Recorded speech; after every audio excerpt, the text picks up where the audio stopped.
Hello everybody, Eric with Secondary Machine. This evening I am out in the shop working on the Craftsman commercial. So this has been in pieces. I actually just made my first cuts on this. I've had this lathe for like a year. When I bought it, it had been crashed. I needed to make a bunch of gears for the gearbox and get everything back together, which of course in previous videos you saw me make gears over here, or at least part of one gear over here.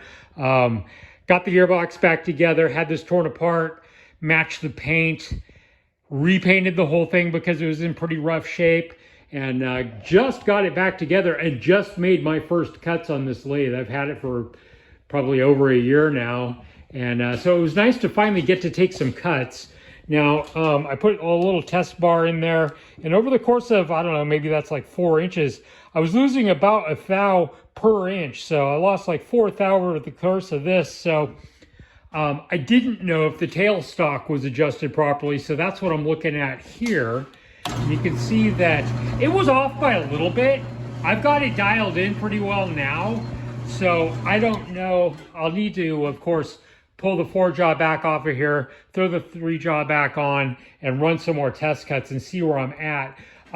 This floor leaves a lot to be desired. I'm not going to be happy with any of the machines until they're sitting on concrete, quite frankly, because if you push on this, it teeters, so does the mill. There's just not a lot I can do about it. Now, one thing I really like about the other, this Atlas lathe over here, is I like the working height of it. And I knew that this was going to be a little bit short. So another thing that I did today was I went ahead and built myself these guys here, and got this lathe sitting at least like probably, I think I gained like 1 3/4 over stock. And I brought the feet out 2 inches to the front here, 2 inches to the back. Did the same down there. In the center, I didn't bring it out because that's where I'm going to be standing, obviously.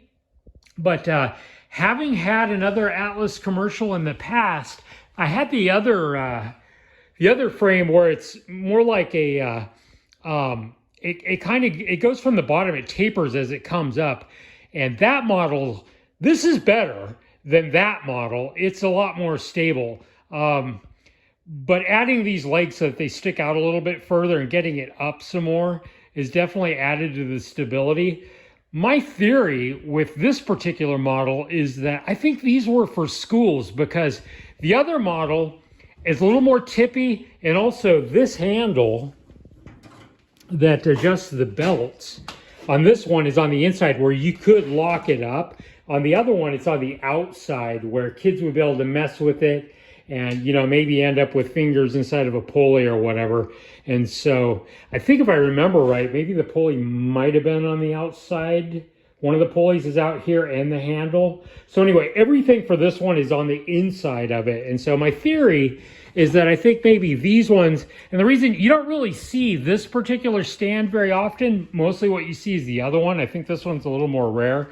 I think maybe these might have been for schools. So couldn't say for positive that that's the case, but anyhow, it's nice to have it back together and to have finally made some cuts on it. I'm definitely keeping this machine, and I'm going to sell the other one that's over there after I go through and repaint it back to the color that it's supposed to be. Somebody put like this tan color on it. It's kind of hideous.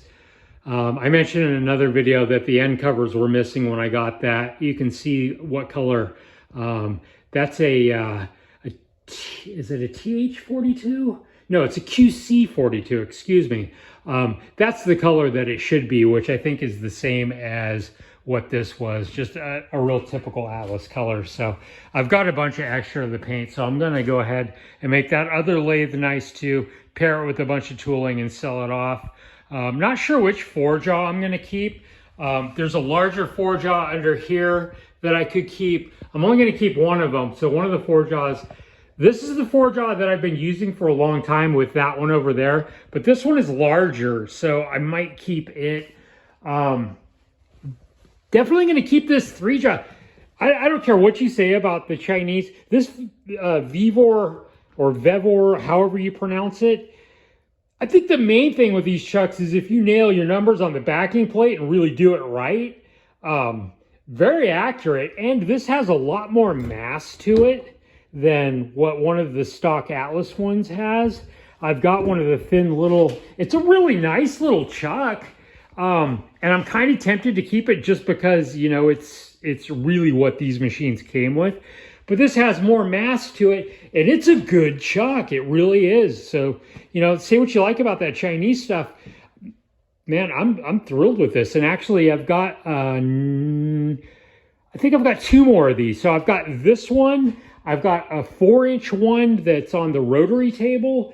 And then I think I've got a 6-inch, that might be a different brand, but definitely Chinese. I've got a 6-inch one that's out on my other bigger lathes. So, yeah, say what you want. I think the main thing is nailing your numbers with the backing plate, really getting it centered properly.